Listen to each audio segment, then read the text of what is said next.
Juga kerana jelajah pihak ini diadakan selepas saja parlimen dibubar.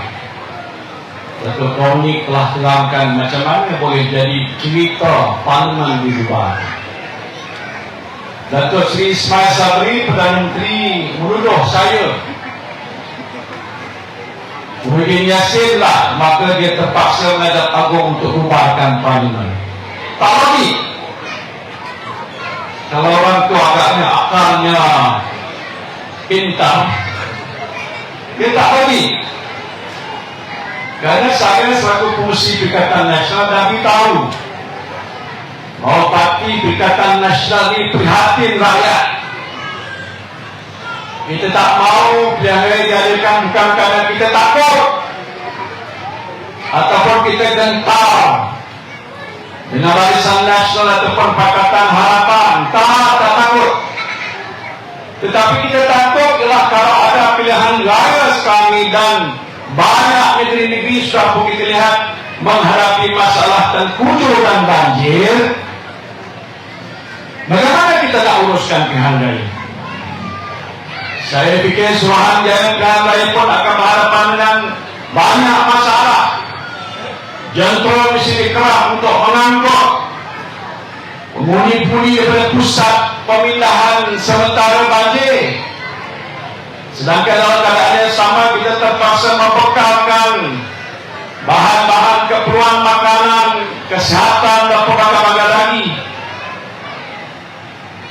Dan dalam keadaan yang sama juga kita tahu bahawa kita mahu rakyat menunaikan tanggungjawab supaya hak mereka untuk mengundi ini akan digunakan, supaya dengan itu keputusan rakyat terbanyak seboleh mungkin. Kalau boleh 100% yang layak mengundi keluar mengundi untuk memilih sebuah parti yang boleh membentuk kerajaan pada selepas pilihan raya yang ke-15 ini. Sebab itu kita tidak mahu sehingga menteri-menteri saya datang jumpa saya dan bertanya dengan saya, Menteri Perikatan Nasional ada 12 dan mereka berkata macam mana ni? Saya kata kamu bincang dalam kabinet, kerana Perdana Menteri tak boleh menghadap Yang di-Pertuan Agong untuk minta ke Yang Tuan Agong bubarkan. Dia mesti bincang di dalam jemaah menteri dulu. Tetapi menteri-menteri Perikatan Nasional saya ini, yaitu daripada PAS dan juga Bersatu, memaklumkan ada bincang tapi tak ada keputusan. Kerana ramai di kalangan ahli jemaah menteri waktu dibincangkan itu menyatakan mereka juga rasa tak sesuai. This is not the time. People are facing difficulty. Rakyat nak cari makan, makanan mesti ada di atas meja. Kemudian tu nak dibuat pilihan raya, banjir pula tu. Mana salah kan? Mana salah? Jawabnya tidak pernah salah. Jadi saya kata tulislah pada Yang di-Pertuan Agong, bukan kerana kita kurang ajar. Kita semua dah cukup diajar, tak kurang ajar. Tetapi kalau keadaan segitu yang boleh kita minta pertimbangan seboleh mungkin tidak lainnya Yang di-Pertuan Agong, karena Yang di-Pertuan Agong adalah yang sewajarnya boleh buat keputusan untuk sama ada parlimen itu dibubar ataupun tidak. Tetapi Perdana Menteri bawa juga perkara itu, dan biasa dalam perlembagaan saya dari Perdana Menteri saya tahu apabila Agong telah dinasihatkan oleh Perdana Menteri, nasihat Perdana Menteri kata bubar, maka Agong sebagai ketua negara dalam sistem demokrasi berparlimen hendaklah ataupun memperkenankan untuk dibubarkan. Jangan salah Agong. Salah siapa? Mil. Dia kata saya kurang ajar. Datuk Seri Ismail Sabri, kenapa dia tidak juga? Dia hendakkan pilihan raya ini diadakan juga, walaupun saya fikir dia tak nak. Yang desak dia untuk bubar ni ialah Presiden Parti UMNO dan Pengurusi Barisan Nasional. Siapa dia? Siapa dia? Wak Jahid, penolak. Dia ni saya kenal betul. Apa tak kenal dia? Dia yang desak Perdana Menteri supaya cepat-cepat ubah PAN. Tuan-tuan tahu tak kenapa? RM10. Dia ni pengurusi UMNO ni minta Perdana Menteri naib Presiden, Zahid Hamidi Presiden. Siapa lagi besar? Bukan besar apa? Besar kedudukan. Siapa? Zahid Hamidi memberi arahan pada Datuk Seri Ismail Sabri bubar. Agak mana macam mana Perdana Menteri nak jawab? Kalau Perdana Menteri kata no, I don't agree, nanti apa dia buat? Macam lagu dia beraman. Kemungkinan besar dia akan diambil tindakan. Boleh jadi dia dipecat, boleh jadi dia digantung jawatan. Orang dah dalam keadaan sebegitu, mungkin dia akan lakukan. Dia tak kira siapa. Kenapa tuan? Kerana Zahid Hamidi sekarang ini menghadapi 87 pertuduhan dalam mahkamah. Saya nak terangkan ini supaya balik ke cerita lain. Memang tak selama. Wahadah tak hormat tuan-tuan dan perempuan. Dia menghadapi pertuduhan dalam mahkamah. Berlagak-lagakis 87, baru ni 47 dah dilepaskan, tapi diraih oleh Peguam Negara. Balik semula 87 kes. Belum lagi keputusan dibuat oleh mahkamah. Dia bersalah atau tidak. Saya tak boleh kata dia bersalah atau tidak. Masalah saya bukan mahkamah. Jadi dia akan menghadapi pertuduhan. Kemungkinan kalau dapat pilihan raya, mahkamah dapat keputusan untuk jatuhkan hukuman. Katalah, bukan saya kata tidak dijatuhkan hukuman dia bersalah, katalah dia didapati bersalah, maka dia tidak boleh lagi bertanding dalam pilihan raya. Walaupun dia Presiden UMNO, kenapa dia tidak adakan pilihan raya cepat? Supaya pilihan raya itu maka membentuk kerajaan. Dia fikir kalau ada pilihan raya, bentuk kerajaan, UMNO dan BN boleh menang membentuk kerajaan. Bolehkah tuan-tuan? Bolehkah? Lemah sangat. Dia fikir bahawa UMNO dan BN boleh bentuk kerajaan. UMNO BN akan jadi Perdana Menteri. UMNO BN nanti boleh mempengaruhi pihak-pihak tertentu. Yang dengan sebab itu mungkin kesnya akan digugurkan. Jadi nak bubar, nak ada pilihan lagi untuk apa? Untuk tuan-tuan, supaya tuan-tuan dapat kerajaan yang baik macam saya ni. Ya. Tepuk tangan. Ataupun dia nak kerajaan supaya dia jadi Perdana Menteri. Dan kalau dia jadi Perdana Menteri, BN jadi Perdana Menteri, tuan-tuan dah tahu apa yang telah berlaku dalam negara kita waktu mana Barisan Nasional menguasai kerajaan. Mula-mula kita ambil, lepas tu dia ambil sikit-sikit lagi, dia ambil berbilion-bilion ringgit duit Malaysia. Siapa yang pertama yang kena hukum? Siapa? RM10. Datuk Seri Najib Razak, bosku. Bos awak. Siapa yang kata Datuk Najib bos, dia angkat tangan? RM10. Tak ada? Oh, dia ada kat sini. Tak. Dia telah dijatuhkan hukuman SRC 42 juta. Banyak. Denda 210 juta. Penjara 12 tahun. Dekat mana dia tak serang? Sian dia. Sian juga Dekat mana? Saya pun tak tahu kat mana. Bukannya saja bukan kes itu, kes 1MDB. Saya dalam kabinet duduk sebelah dia. Saya tahu kes 1MDB suatu yang amat serius. Sekarang ni dunia mengatakan rasuah yang terbesar ialah di Malaysia.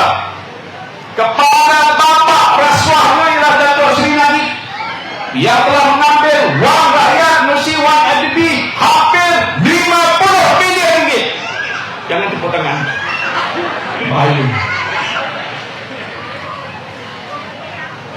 Dia telah melakukan beberapa perkara yang dianggap bertentangan dengan undang-undang.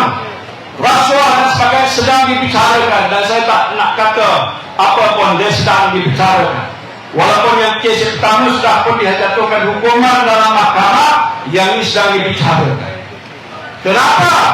Kerana dia dituduh menyebabkan negara menanggung kerugian hampir lebih kurang 50 bilion. Sedikit tak 50 bilion? Siapa di sini ada duit 50 bilion dekat tangan? Ada? Tosa 50 bilion, 1 bilion dekat tangan. 100 bilion dekat tangan. 1 bilion dekat tangan. Seorang tak ada. Allah, kasih tunggu miskin sangat. Jumlah amal tu kalau nak bina sekolah, bina hospital, stadium, sekolah, masjid, tokong, tak tahulah balik bah tuan-tuan kira. Suruh anak yang pandai buat arithmetic, matematik tu kira tak 50 bilion ni boleh buat apa? Ini berlaku. Zahid Hamdi dituduh, Datuk Seri Najib dituduh, Aziz Rahim dituduh, Mokhtar dituduh. Siapa lagi? Rosmah Mansur dituduh. Siapa tak kenal Rosmah Mansur? Pakcik kenal tak?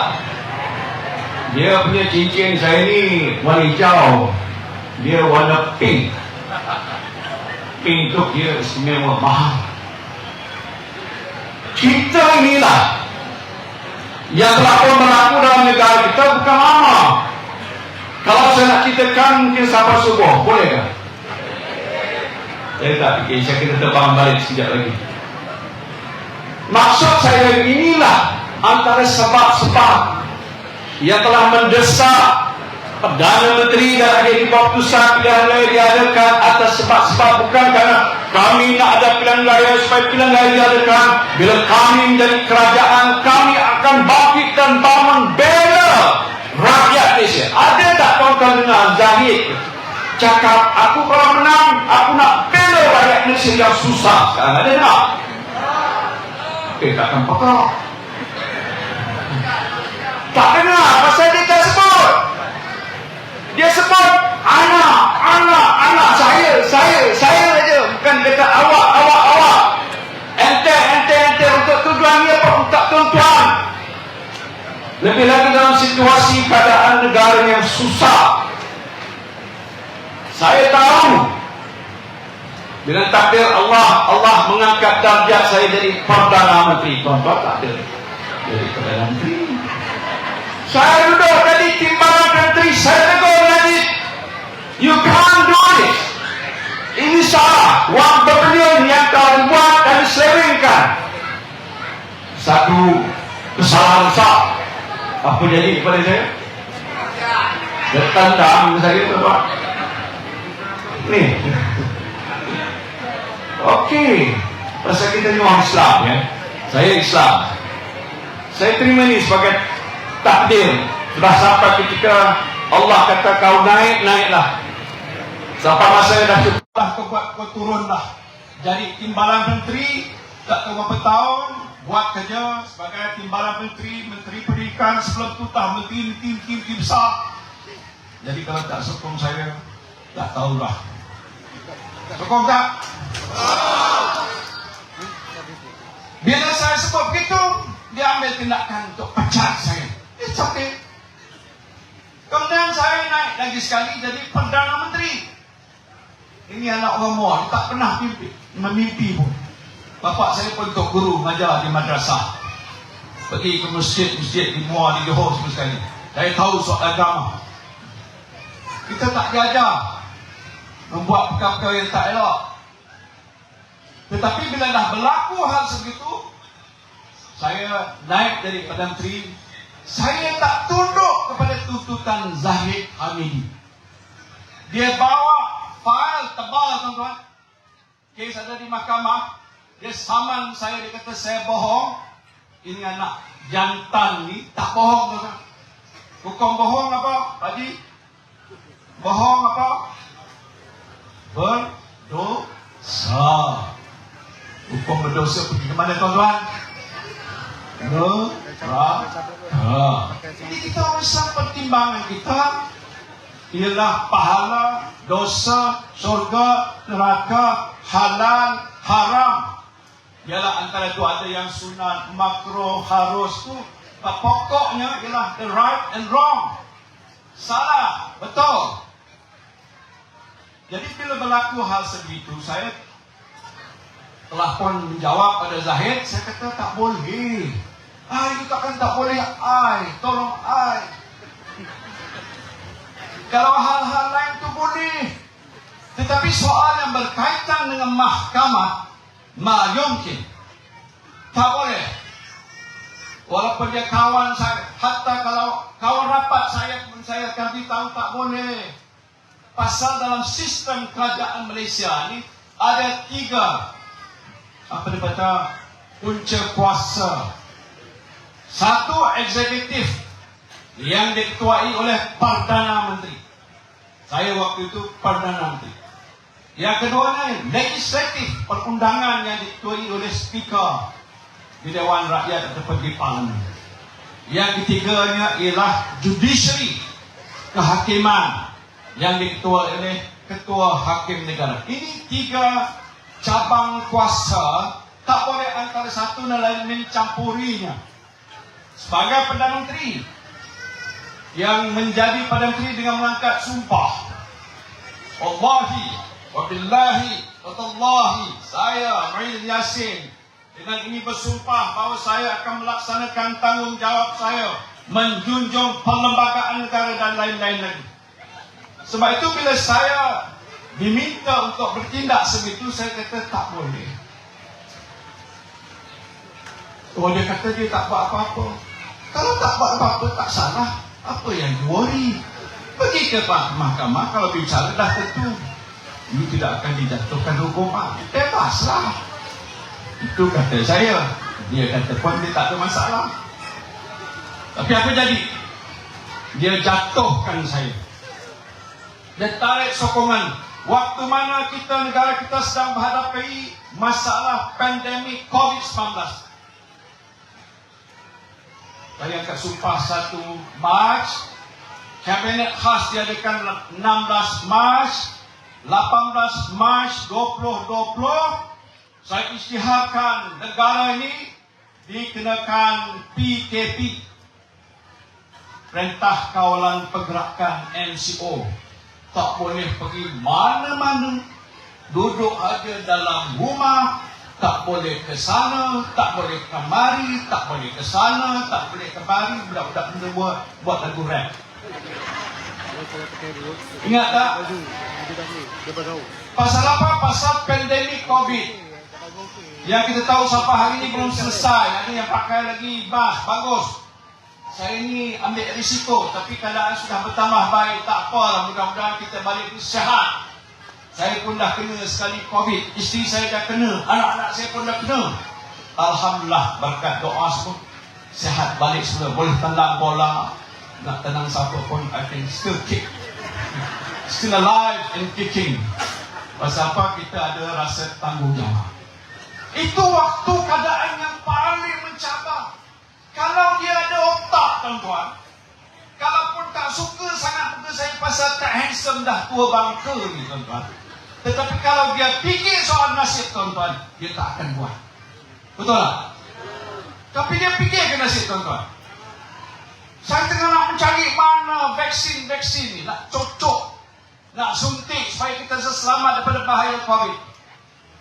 Dan saya nak beritahu, Malaysia antara negara pertama di dunia yang dapat bekalan vaksin. Saya suruh menteri saya beli je. Tak kira apa harga kau beli lah. Beli. Sampai kita beli lebih daripada 100% yang diperlukan oleh negara kita. Belanja lebih kurang 5 bilion ringgit. Itu 5 bilion nak beli suntikan saja. Siapa di sini tak dapat suntikan, angkat tangan. Siapa yang tak dapat suntikan, angkat tangan. Jadi kalau dah ada suntikan, itu sumbangan saya. Takkan nak minta pangkah satu betul-betul tak bagi. Boleh tak? Bukan nak minta balas budi. Itu duit tuan-tuan, bukan duit saya. Tapi mengurus pandemik COVID unprecedented dalam situasi zaman yang paling sukar, bukan saja di Malaysia tapi di seantero dunia. Ini satu perkara yang cukup besar. It is about life. Ini soal nasib, soal hidup nyawa. Sebab itu kita nak jaga supaya nyawa rakyat kita tidak terkorban. Adalah yang juga terkorban. Apa nak buat? Itu pertama. Keduanya, dengan sebab tindakan kita mengawal masalah wabak ini, kita terpaksa tutup perniagaan. Kilang tutup, orang tutup, kulluhum. Semuanya diarah supaya tutup dan jangan buka. Pasal takut kalau buka ada pekerja dijangkiti dan kambar merapat ke seluruh negara, membawa bencana kepada negara kita. So satu about life, yang kedua about livelihood. Ini soal nyawa, ini soal kehidupan. Saya kena balance antara dua ni. Tak senang tuan-tuan. Kalau kes saya lain denggi, apa sakit saya boleh, doktor dah faham. Ini wabak COVID, doktor pun tak tahu apa benda binatang ni, apa dia virus ni. Dia pun tak tahu, bukan saya di Malaysia tak tahu, doktor seluruh dunia tak tahu. Dan saya bukan doktor, tapi saya buat keputusan berani. Ambil tindakan, kita sekat, tutup sempadan kita, jangan keluar masuk. Kita kawal semestinya, kilang tutup, niaga tutup, warung tutup. Nak mengawal keadaan.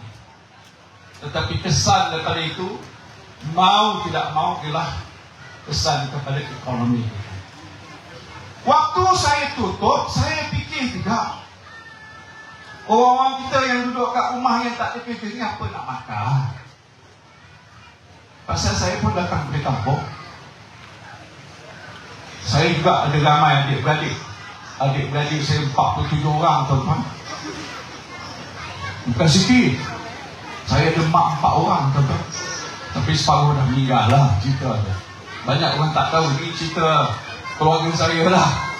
Boleh baca lah dalam mana-mana buku yang tulis. Yang ini masalah yang kita terpaksa urus. Sebab itu saya arahkan Menteri Keuangan. Sedih tuan-tuan, Menteri Keuangan yang saya lantik ni dah jadi ahli UMNO pula. Orang kata lah, kacang lupakan kulit, tak apalah. Sehari ni tak pernah nak fikir macam tu. Saya beritahu Zafrul, bila kita announce 18 tutup, cepat-cepat sekarang buat kerja. Nak tengok berapa duit ada. Supaya dan wang yang ada boleh kita belanjakan untuk tolong rakyat yang susah. Faham tak? Tak faham. Sebab itu akhirnya 8 pakej rancangan yang saya keluarkan, jumlahnya 530 bilion ringgit. Tak tepuk tangan. Tak penat ya. 530 bilion ringgit Malaysia dibelanjakan untuk bantu semua orang. Saya tak tahu kalau di sini ada yang kata saya tak dapat. Itu tadi suntikan. Kosnya berapa? Tapi bantuan-bantuan, bakul kotak, makanan itu macam bantuan subsidi upah, bantuan moratorium, bantuan penjagaan, bantuan itu, bantuan ini. Cuba tengok balik. Saya nak tonton baca balik tak? Tengok. Oh, bukan perkara yang kecil. Tak pernah berlaku dalam sejarah negara. Negara mengeluarkan peruntukan sebesar itu. Kenapa? Kerana nak jaga nasib rakyat. Sebab itu jelajah prihatin itu Perikatan Nasional parti yang cukup prihatin. Tak tepuk tak apalah. Okey, tinggal beberapa minit je. Jadi sebab itu sekarang dah nak buat macam mana? Parlimen dah bubar. Pilihan raya nak diadakan. Dalam saya tak suka, malam ni saya nak beritahu, tolonglah keluar beramai-ramai untuk mengundi. Jangan ada duduk rumah dah benci dah macam-macam, tak pernah suka orang politik. Muka saya pun tak suka, tak apalah tuan-tuan, ni hak. Supaya semua rakyat yang haknya mengundi ada, harus keluar untuk mengundi. Nak tanya balik, nak undi siapa?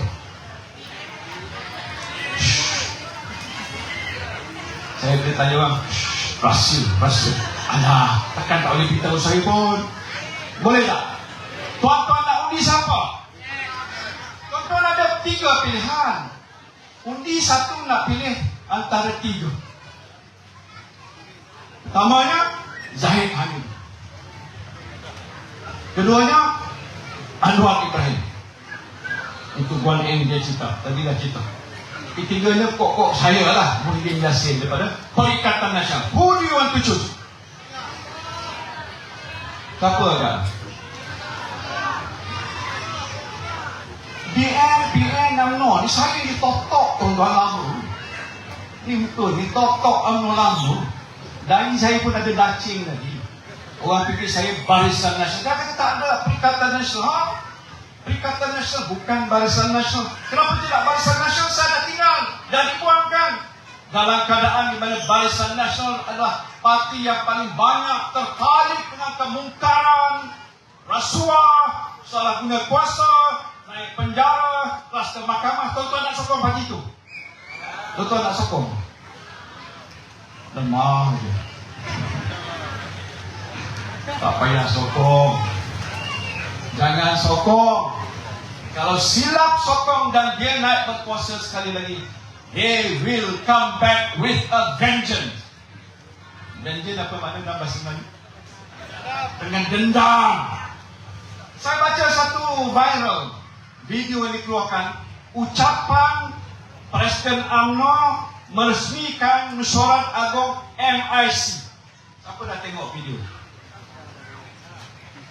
Yang berucap ialah Zahid Hamidi. Dia kata, this election is going to be mother of all election. Macam itu bunyi dia.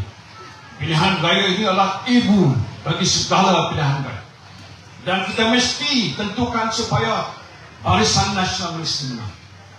Kalau tidak, dia tunjuk siapa? Mak San, you are on the list. Wah, macam dia lah. Mak San, timbalan UMNO, dia kata you are on the list. Sebelah dia tu, Ketua MRC, Datuk Vicky saya kenal. Dia tahu-tahu, Vicky, you don't smile. You also next. Ada Wika Siam, dia kata Wika Siam, okay Siam?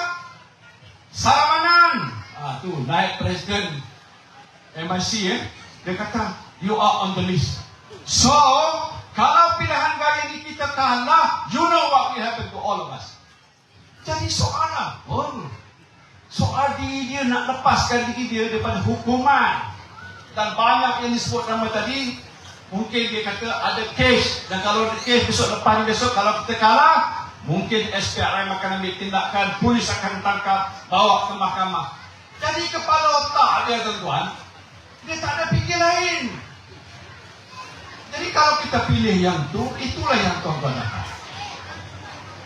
Tapi kalau pilih Perikatan Nasional, janji saya, bukan tuan-tuan dapat saya saja secara percuma. Tetapi yang penting apa yang saya akan buat. Saya tahu sekarang ini tuan-tuan kalau di Tasikmalaya sebagian besarnya susah. Betul tak? Lepas ni saya bagi sedikit. Susah, tak ada apa. Tak cukup pendapatan, harga barang melambung naik, inflasi ringgit turun jatuh, macam-macam masalah. Waktu pandemik dan sekarang ini, jumlah orang miskin sudah bertambah. Dulu 40%, B 40, sekarang sudah B 61. Maknanya daripada 40% dah jatuh miskin, jumlahnya bertambah ramai. Hampir lebih kurang 500,000 ketua isi keluarga KIR Kalau keluarga itu satu orang ada 4 ke 5 kali dengan setengah juta, berapa bilangan orang miskin? Bertambah mungkin 2-3 juta orang.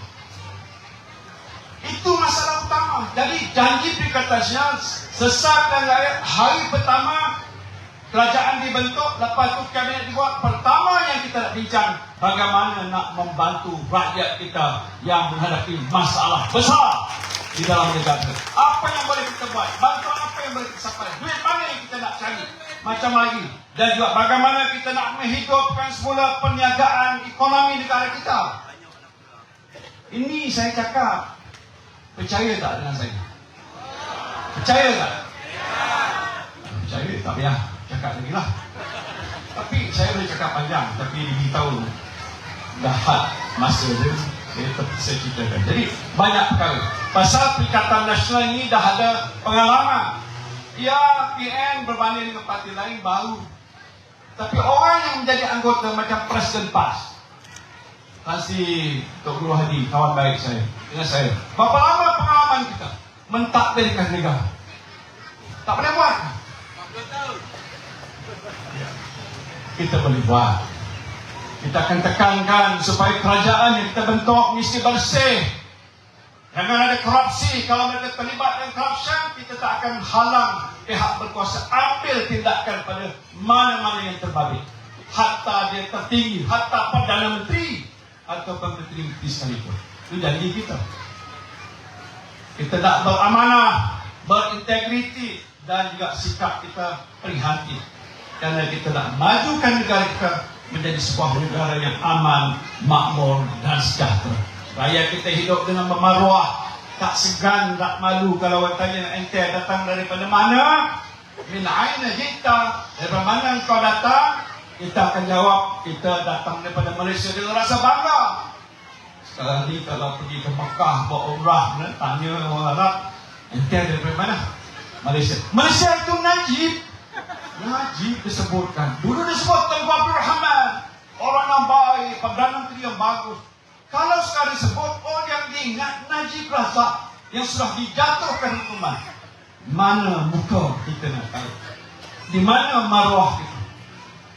Tak payah sebut di mana kemaluan kita. Itu kita malu kita dah. Minta maaf. Saya ni kadang-kadang kata serius tapi saya berlawak sikit. Ini tak boleh kita biarkan. Kita kena jaga. Negara kita, kita harus jaga sama-sama. Dan yang penting hari ini bukan kita.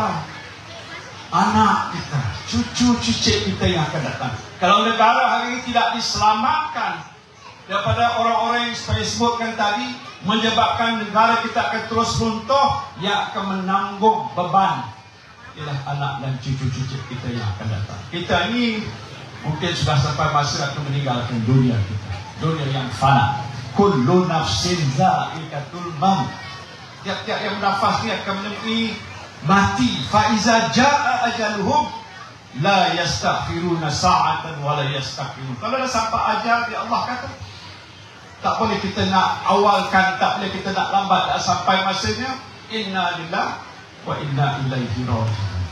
Jadi sebelum kita sampai situ, berada kita dalam satu sirat al-mustaqim, kita nak pergi menuju ke belah sana, syurga jannatin naim. Jangan kita buat perbuatan-perbuatan mungkar yang salah, yang berdosa, yang menyebabkan kita masuk ke neraka. Kita ni orang Islam percaya rukun Islam, rukun iman. Kalau bukan Islam pun ada agama masing-masing yang menuntut supaya kita berbuat sesuatu yang betul, yang baik. Jadi itulah saja. Saya ucapkan terima kasih. Dan saya yakin dan percaya yang hadir pada malam ini akan war-war dan menyebarluaskan apa yang telah pun saya sebutkan untuk memastikan mereka ada keyakinan bila sampai hari mengundi nanti mereka tak lupa untuk menyokong siapa sahaja calon Perikatan Nasional yang kita letak sama ada di PAS Tasik Global ataupun di semua kursi-kursi parlimen di seluruh negara. Dan mudah-mudahan dengan izin Allah Perikatan Nasional akan beroleh kemenangan. Terima kasih Perikatan.